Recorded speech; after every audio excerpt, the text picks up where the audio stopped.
Riaprire il castello colonna di Joppolo Giancazio affidandolo a un amministratore giudiziario e riprendere lo svolgimento dei banchetti nuziali con il coordinamento dell'autorità giudiziaria e nell'attesa che il procedimento faccia il suo corso. La richiesta dell'avvocato Angelo Farrugia presentata nell'interesse dei proprietari della struttura settecentesca, vale a dire il sindaco di Agrigento Lillo Firetto, indagato assieme al fratello Mirko per aver realizzato all'interno alcuni abusi edilizi in occasione della ristrutturazione dell'edificio.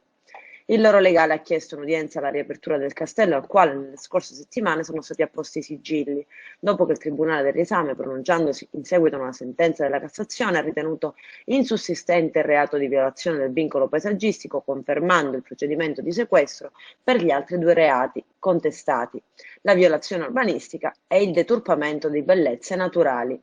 La difesa chiede adesso di applicare la stessa norma che si applica ai beni di pubblica utilità che, anche in presenza di un sequestro, vengono mantenuti operativi, come ad esempio è accaduto in provincia di Agrigento per i depuratori e persino con l'ospedale San Giovanni di Dio.